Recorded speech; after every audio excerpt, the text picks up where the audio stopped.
And I'm Jason. And we officially survived Mardi Gras. Yesterday was Fat Tuesday, and look at us, we're up today, we're out and about. We're actually at the Oak Alley Plantation.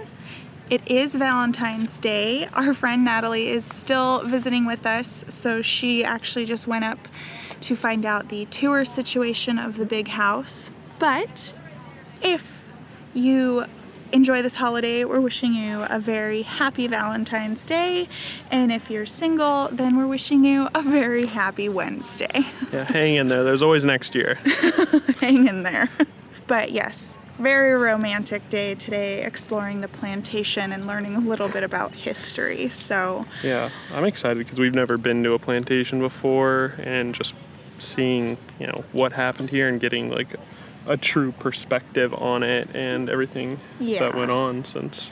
Exactly. I mean, obviously being on a plantation, you're going to have the darker sides of history, and we do like to hear about that stuff too, because that's just what history's about. That's how you get real. Yeah, that's how you get where you are, and you need to learn to be more aware of other people and what their heritage have gone through. Our minds are open and we are ready to take in all this plantation has to offer, and we are taking you with us. So let's get going.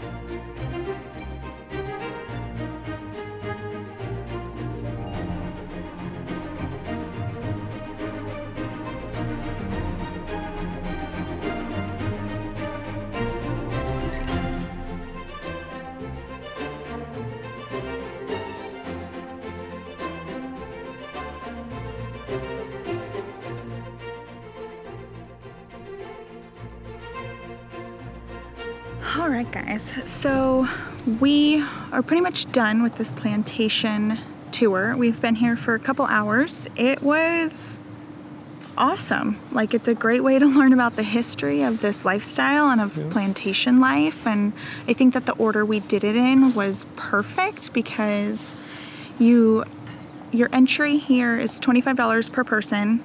They had a AAA discount, so we got it, I think, for $23 per person. Yeah. And that ticket gets you free range of all of the grounds, and then a tour of the house, the main house, which goes every 15 or 20 minutes or so. So since we were right by the main house, we decided to do that tour first, which is great. You learn about the first family that lived here. I believe there were 7 families. Yeah, 7 or 8. So this plantation changed hands a lot, but you learn a lot about the first family and how they started it, and I think they were the longest family to be here anyway. And then I think what's great is during the tour, she wasn't just talking about the family and how rich they were and how lavish their lives were. She was talking about the slaves' lives as well, and how they were treated here and their role in the history of this plantation. And this house was built 100% by slaves, and the huge columns on the outside actually go 8 feet deep, and they're made Mississippi mud. Yeah, so they're actually round discs that are brick, but they were handmade from the Mississippi River, which is right across from this plantation. Unfortunately, in the main house tour that they have, there is no video recording allowed, so I did take some pictures because that is allowed. So I guess here are those pictures.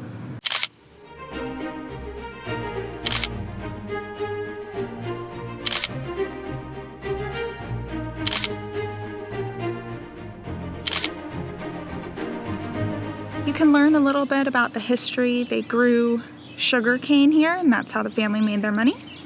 So you learn about how it was grown and distributed, but then you also see, they have a quick little informational video, and you can see how sugar cane is grown and processed today. I mean, that's interesting. It's good to know. And then afterwards, you can walk the slave quarters, which I normally, on historical sites, don't really read the plaques. I kind of wander around. On this one, I read every single plaque. I was completely just like obsessed with this portion of history. It's just really it's really crazy. I can't even explain it. Sobering. Yeah, sobering, exactly. And so it's very interesting to see the house tour first and see this lavish life that these people lived. And like literally 50 yards away, it's completely opposite. People are working 18-hour days. They're not treated like humans. And bartered and sold, and families were split up. And just how not far we're removed from that. Yeah, and injuries on the plantation it was easier to amputate than try and heal wounds. So a lot of slaves on this plantation lost limbs. You know, any regular day-to-day choice was already made for them. They were told what to wear. They were told what to eat. They definitely weren't fed enough, so they were allowed to grow their own gardens. Yeah, I found that really interesting. The house would buy vegetables from them, so that was one way that they can make extra money. So after they're done working in the fields, they're allowed to, like at night, work in their own fields. So I guess they grew a lot of corn because that was something the family always needed to feed their farm animals, and it was cheaper to buy it from their own slaves right than it was to buy it from town. So I thought that was really interesting. That was something I'd never heard of. And they had one slave that they talked about here who was given freedom. It was per the request of the owner's mother, because I guess this slave belonged to the plantation owner's mother, and when she passed away, she said that that's something she wanted for him. This man came to the property with his wife and his 2 children, and he was given freedom, which back then was a lengthy process. You had to put it in the newspaper, and then anyone in the city could dispute it. And then after that, it had to go to a judge, and then after that, it needed to be publicized. So he eventually was a freed man, but he stayed on the plantation and worked because his wife and 2 children were still owned here. 10 years later, he made enough money as a freed man to buy his wife for $350, but then they still stayed on the plantation because his 2 children were still owned. It's crazy, like you hear of these stories and you're like, oh, well, you could be freed or whatever. Like you're really not, you know? Oh, another thing is after like the Emancipation Proclamation, where you had to pay slaves, they started paying them with like plantation coins, where you can only pretty much buy things from the plantation store. So you're not actually getting like US currency to go and like spend other places. They were paying you in you know, fake money that you can only use to buy things from the store here, so you weren't actually free. Right. I recorded a lot of the plaques, so if you're interested in any of this, just pause the video, I guess, and read it. Probably watch it in full screen so you can see the words, but this was very, very interesting, and I cannot recommend this enough if you really want to learn the history of plantation life. And I think that this specific plantation does a great job of it, because I have read online that a lot of plantations will only talk about how rich the families were and how great life was back then and blah, blah, blah, and you're not seeing the full story. And so I think that this plantation does a great job of showing the full story. You get both sides. Yes. So yeah, I think that's enough from our talking heads. So again, feel free to pause anything going forward so you can read the plaques as well. This was very interesting. So let's just get right to it.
Okay, well, I hope you found that as interesting as we did, and if you're ever in southern Louisiana, you have got to come here yourself, because sometimes video and words just don't do a place justice. You need to see it with your own eyes. Oh yeah, the last thing we wanted to add was that they serve mint juleps here. So don't forget to grab one if this is your first time Yes. trying one, because this is a great place to get it. Comment down below if you've ever had one before, because we sure hadn't. Yeah, or if you've done a plantation tour anywhere else, because there are a ton of them, and we're curious what you think. Don't forget to like this video and subscribe to join the Getaway Gang. We'll see you next time. Bye, Bye guys.